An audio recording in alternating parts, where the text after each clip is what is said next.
I knew when I started this channel that one day I would have to make a Morphtronic video, and that day has finally arrived. Here we have the craziest Morphtronic build you've ever seen, taking some inspiration from my other decks that have been like field spell piles. We're using triple terraforming with triple Morphtronic map and triple Gear Town. So basically, we don't have to do any like weird junk box or Morphtronic repair unit nonsense because Morphtronic map is just a reborn for a Morphtronic every time you go through it, and you also can just go through Gear Towns as well while you're doing this to get Gadgeltrons, spam that on the field, force their back row, and then you can just extend with Morphtronic map and do crazy synchro combos. I think any Morphtronic build has to play Machine Duplication, so to go with that, we're also playing Cyber Valleys, playing 3 of Remoten, even though it's not that great, but it's like the only other viable tuner, so you kind of have to, because you really need to see your tuners to do your plays. And then for the one-offs, we just have a Slingin' and a Boomboxin. I think these are the only ones really worth playing. We're at 3 Radion because it's the only beater, and you just need to satisfy a certain number of names. It's kind of like, my friend compared it to like 2010 Adamanticators, if you really think about it. Like, in terms of ratios, it's kind of the same way of thinking.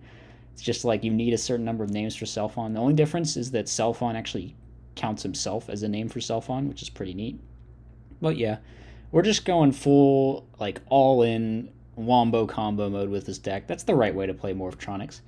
We've got 1-for-1 to search Selphon. We've got Decrees to stop oppression, back row, or whatever. So you can do some crazy stuff with this deck. I think it's really cool. I hope we get to go off at least once in today's games and really show the power of the synchro plays and the field spell package. I think this field spell package is really great even if you don't do crazy plays, which is something that decks like this kind of need. They need some sort of just like filler. And yeah, so I think this is a pretty strong take on the build. I think just having like searchable maps as like a simple in-engine reborn rather than doing other stuff with like junk box and what was the other one, repair unit with like power tool combos or things people do. I don't know what exactly everyone does with this deck because it's really bad and no one plays it, but yeah, I think this is a pretty interesting solution. I've seen people on Gear Town in here before, of course, but yeah, I think it's definitely a fun way to play it, and we're gonna see how it can perform. So let's jump in, let's look at a couple matches I played. All right, here we've got our first match, and can I just say once again how much of a pain in the ass it is to get games in against DB randos, because like, I don't know, it's impossible. Something always goes wrong. Someone leaves, people get into arguments with you. Like, I played against some Blackwing player who didn't know how machine dupe worked in Edison, and which is totally understandable. Like, I get not knowing how machine dupe works in Edison because it's really stupid and counterintuitive that machine dupe still goes on or still goes off even if the target gets like compulsed or Phoenix Winged or Book of Moon, but like, I don't know, he just wouldn't let it go, like, when I showed him the correct ruling for the time. So, I had to leave. And just stuff like this happens behind all the scenes all the time, but I feel like I complain about it too much, so maybe I should stop. Anyway, we're up against Flamvell Zombies, actually. Pretty cool deck, one I've featured on the channel, one I placed in the ultra-based category of my, like, ranking the coolness of decks tier list. So, I get really greedy here. Maybe I shouldn't have done... You know what? I should have just Black Roast him, honestly. Yeah, 100%. I mean, if I was going to commit to this play, I should have Black Roasted him, right? Gotten rid of the Raikou and the Reaper, and then still gotten a Gadgetron. It would have been really risky, too, doing that, but... Yeah, I don't know. Anyway, we're just going to kind of lose this one because we're getting punished super hard for our inactive hand by the Reaper. Maybe if we could have like wombo comboed from the beginning, we'd have been able to do something more, but unfortunately we were not. And here, yeah, the Phoenix Wing is going to keep them alive too. And it's going to break my next draw phase. So I think they honestly could have just like gone in and killed me here, shouldn't they? Or maybe not. Maybe they couldn't have done it yet. Anyway, we're going to lose this one. Like I said, it was kind of just screwed from the start with that opening. Things went really bad in turn number 1. I just like full passed and then he had Reaper. Here we go set this. Our hand's mid, but I think it's a little better than the last hand. At least there's no like Gadgetrons, right? So here we're going to absolutely pop off. We go scoping into Self-on. I figure the only punish is if he has Torrential, and I should just go for it, so.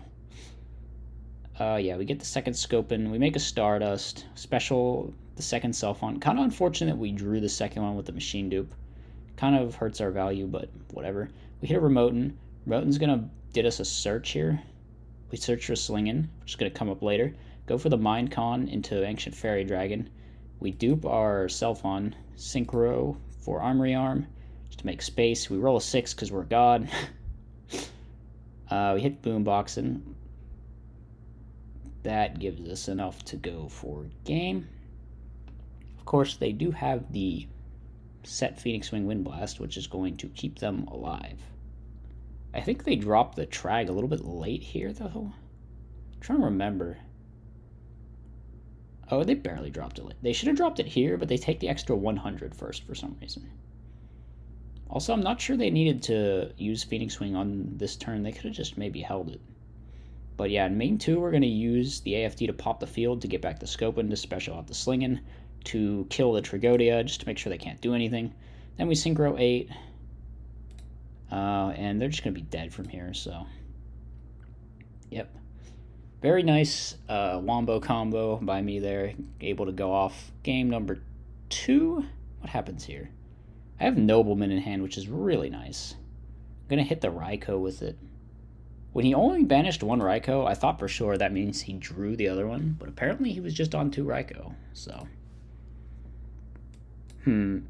Here, it's kind of awkward.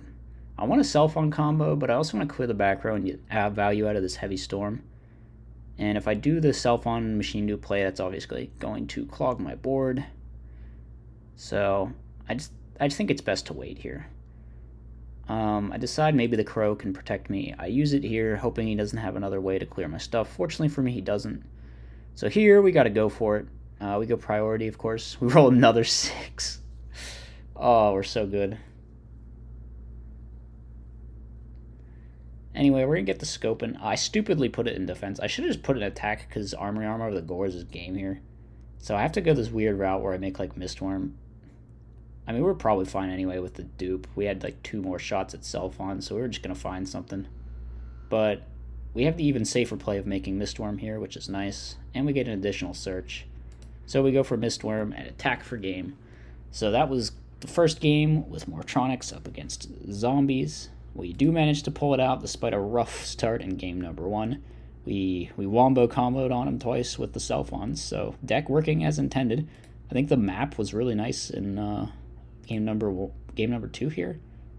What was it? It let me like extend into Slingin' again, then pop his Tragodia and make a Stardust in main 2, and that was really nice. So anyway, let's just look at the other game. So I think this match was a little less interesting, mainly because I was up against like Gravekeepers stun with main deck skill drain.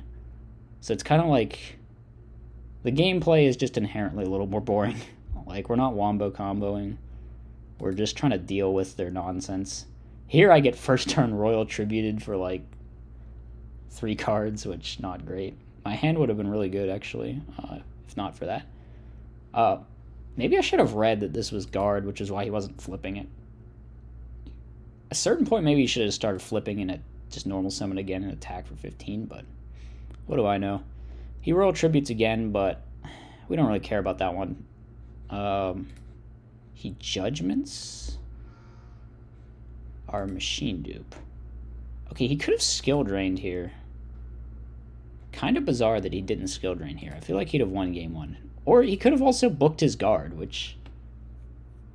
yeah, this seems really like a big oversight by him. He probably should have won game number 1 here. So we go for the field spell play with the cards we drew. Yeah. Okay, that turn was definitely a throw by him, but... oh, cool thing, Morphtronic map doesn't target, apparently. At least when I looked at the ruling really quick, it said it didn't target. Maybe in Edison it's different, I don't know. But it plays around Necro Valley. Someone let me know if it's different in Edison for some reason. But yeah. It's gonna kill my Radeon. I should have maybe just gone for the Valley draw first. Now he flips Skill Drain. God, it's really bizarre that he didn't just skill drain me earlier. Or, like, yeah, either one of his back row would have stopped that Valley play. I mean, probably skill drain. But how we're going to be able to make Stardust? Seems like he should have won this game, though. Because I don't know what we would have done. Anyway, we ripped the Storm. I think we miss with the Self on, which is a little rough, but, you know, it happens. Not going to roll a 6 every time. He's still dead, I think. Yeah, he's basically dead. There's just no way of outing this Stardust. For some reason. Oh, yeah, I can't use the remote under Necro Valley. That's a little bit annoying. So here, I'm feeling like my hand is safe from Royal Tribute, but of course he just doesn't have it this time. I decided to just go Stardust into Gajiltrons and be like, or into one Gajiltron. I don't want to get like 3 material Chimera Tech Fortress Dragon. He accidentally shows me the skill drain there, so I just feel like I'm free to attack. And I just don't even have to respect this back row anymore. Of course, having the field spells to mess with Necro Valley is really nice against this deck. And again, it's just kind of, we're just going to win from riding out Stardust, I think. Gravekeepers can't really, I mean, Stun in general just can't deal with an established Stardust, like, at all. Unless you attack into D-Prison stupidly. So, it's going to be my game. Again, a little bit less interesting, just kind of, like, made some big guys. But it's nice that this version of the deck can do that as an option. Probably should have lost Game 1. Game 2 post-board was a lot easier. So who knows what would have happened in a hypothetical game number 3. I think this is a pretty cool way of playing Morphtronics. I like this way of approaching the deck. It'll probably take a lot to force Morphtronics into playability, I'm going to be honest. But, you know, as a first attempt, I think respectable for sure. Hope you guys thought it was cool at least. I think the gameplay was pretty interesting. So be sure to like, be sure to comment, subscribe, all of that stuff. I'll see you guys tomorrow in an all-new video. And that's going to be it for today. So, peace out.